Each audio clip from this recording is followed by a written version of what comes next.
Bonjour, c'est Alma et dans cette vidéo, on va parler des préceptes. Donc je vous rappelle que les préceptes, c'est un des piliers du système de développement personnel et spirituel du Reiki Usui.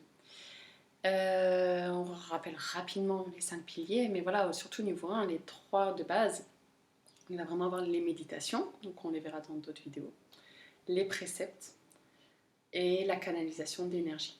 Donc c'est vraiment au niveau 1, les trois sont d'une importance capitale et se pratiquent logiquement autant les uns que les autres. Et vraiment pour moi les préceptes, c'est même la description de ce que fait l'énergie Reiki en fait. Quand on canalise l'énergie Reiki, voilà, c'est d'abord énergétique, mais quand en parallèle et ou en plus on pratique les préceptes, on a conscience en fait de comment cette énergie œuvre et vers où elle nous amène, quelle est la direction. Voilà, qu'on fait ça en conscience en même temps, qu'on a une certaine pratique qu'on va expliciter, et ben ça décuple l'effet et c'est vraiment très très important. Et la méditation, ça va être plus l'ancrage et la préparation. Donc voilà, au niveau 1, ces 3 piliers sont tellement primordiaux. Et donc les 2 autres piliers ou joyaux, nous avons les harmonisations, mais c'est vrai qu'on a déjà vu dans une vidéo, de nos jours, c'est plus aussi régulier qu'à l'époque. Vous le recevez une fois dans votre vie et vous avez le Reiki à vie, donc c'est fabuleux.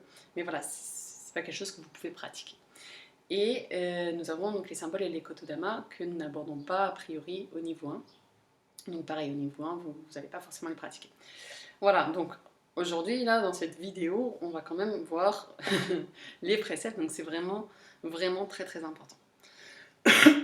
D'ailleurs, Usui Sensei, quand quelqu'un venait à lui avec n'importe quel problème en fait, que ce soit physique, que ce soit émotionnel, que ce soit spirituel, que ce soit à n'importe quel niveau, il donnait, j'allais dire systématiquement. Bon, j'y étais pas, hein, c'est ce qu'on dit. Mais voilà, comme médicament spirituel, il donnait les préceptes à pratiquer pendant 30 jours. Et c'est la puissance en fait de la chose. C'est comme si, même si vous n'avez pas la canalisation, en fait vous appliquez vraiment cette fluidité, vous allez dans cette direction et quelque part tout va s'ajuster dans votre vie. Et voilà, les mots qui soient physiques, émotionnels, mentaux, spirituels, absolument, vont se dissiper parce que vous allez vous remettre dans la manifestation de votre être-té, de votre divinité, et c'est ce qu'encourage vraiment le Reiki. Voilà l'importance de la chose. Donc ça c'est la petite introduction. Comment on va les voir un par un. Il y a 5 préceptes, donc il va y avoir une vidéo par précepte, histoire de ne pas faire des vidéos trop longues.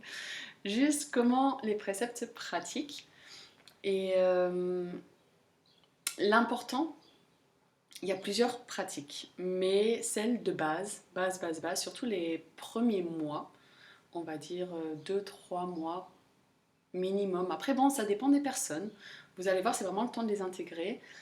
Ils se pratiquent matin et soir. Et en fait, qu'est-ce qu'on fait je ne sais plus exactement comment on disait, Usui Sensei, c'est quelque chose du type matin et soir, mets-toi en gâchot et place Moni dans ton cœur. Mais en fait, l'important, la façon dont je comprends, c'est de faire résonner dans son cœur, de vraiment comprendre la vibration, de vraiment comprendre à l'intérieur ce qu'ils veulent dire. Parce que les préceptes, ils sont très courts. Ils sont un peu des conduites de vie. C'est très court et puis c'est dit avec des mots. Mais au départ, les mots originels utilisés, ils étaient en japonais et ils étaient dans un contexte social, culturel, je sais pas comment on dit, culturel, assez particulier. Donc voilà, il y a eu des mots qui ensuite ont été traduits donc, en anglais par Madame Takata, donc aux États-Unis. Et là, il y a déjà une grosse différence de culture et donc de conception. Donc moi, je parle plusieurs langues. J'ai souvent fait ces travaux de traduction et a priori, voilà, on sait que dans le dico, ce mot-là, il veut dire ça. Mais des fois, on se rend compte que de l'ampleur du contexte social et culturel, et des fois on se dit, en fait, dans ce contexte-là, il faudrait mieux un autre mot. Voilà, donc ils ont déjà été traduits une première fois, et donc forcément il y a des distorsions. Voilà, d'un concept si global, si spirituel, dans 3 mots japonais, et essayer de le mettre en anglais, déjà distorsion. Et ensuite, ils ont été traduits en français. Deuxième couche. Et c'est encore une autre culture. Voilà. Donc c'est vrai que de nos jours, on peut trouver plusieurs traductions. Et parfois, moi, ce que j'observe vraiment, c'est que des mots sont utilisés et ils ont peut-être pas, ils sont chargés de connotations en fait. Et puis ça dépend aussi même rien que de votre famille. En fait, des fois, vous allez peut-être observer que un mot qui pour vous veut dire quelque chose ou est connoté peut-être positivement ou négativement, ou voilà, vous allez le dire à un ami ou à votre conjoint, et en fait, il en a une totale autre compréhension. Donc là où quelque part vous voulez véhiculer par exemple quelque chose d'extrêmement positif, genre ah c'est terrible, et bien l'autre il va entendre terrible, terrible, il va dire oh, oh. Et là en fait j'ai voulu exprimer quelque chose et l'autre il a reçu quelque chose de totalement différent. Donc dans les préceptes, voilà, c'est pas juste lire des mots qui au final peut-être que je vais comprendre à l'envers et les répéter matin et soir, ce serait dommage.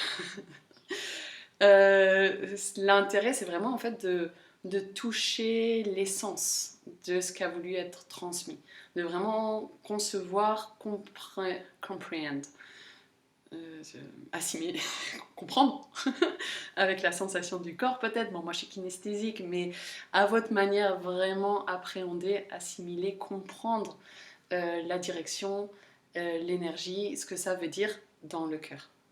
Voilà, donc comment ça se pratique? C'est matin et soir, réciter dans son cœur quelque part les préceptes. Voilà, se les remémorer, le temps qu'ils deviennent un automatisme, le temps qu'en fait on intègre, oui, la voie spirituelle, le chemin du développement personnel, c'est celui-là, tout bêtement.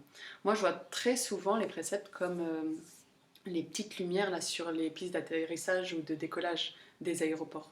C'est vraiment ça en fait. C'est vraiment, il nous montre la voie. La voie juste naturelle en fait. On en a parlé, hein, l'énergie Reiki, c'est celle qui va rallumer la flamme, qui va faire fleurir la fleur. Donc voilà, les préceptes, ils sont là sur les côtés pour nous dire, c'est par là. Et voilà, et c'est pour ça que matin et soir, on se dit, ok, le matin, j'ai envie d'aller par là. Et le soir, est-ce qu'à un moment donné, je suis sortie de la voie ou pas? Et ça permet de voilà, réajuster petit à petit le comportement. Et donc de guérir, bon, on n'a pas le droit de dire ça en France, mais c'est ce que Sensei disait, tous les mots en fait. Voilà, donc une pratique régulière, juste pendant 30 jours, de vraiment comprendre dans le cœur, et ça ira déjà beaucoup mieux. Donc l'invitation, on va prendre du temps pour chaque précepte, c'est vraiment voilà, pour vous, vous pouvez prendre un papier, un stylo, de le réécrire, le reformuler avec vos propres mots. Parce que là, c'est ça, il y a déjà eu des distorsions, forcément, par les traductions, par le changement de culture. Et il y a peut-être des mots qui vont vous choquer. Je le vois souvent, en fait. Quand j'enseigne, si je prends la traduction qui est appliquée communément, et ben souvent j'ai des alors je me dis, ah non, non, alors, à l'époque, au Japon, c'était plutôt perçu comme ça. Voilà. Et donc, le comme ça, allez trouver votre mot à vous. Voilà, comment ça, vous allez l'exprimer simplement pour que le matin, que le soir, vous ayez vos propres mots pour retrouver cette vibration, retrouver cette énergie, retrouver cette compréhension de ce que veulent dire les préceptes. Donc voilà vraiment l'invitation. Donc je pense que j'ai fait le tour de la présentation générale et nous allons passer dans une autre vidéo au premier précepte, puis au deuxième, au troisième, etc. A tout bientôt dans une autre vidéo.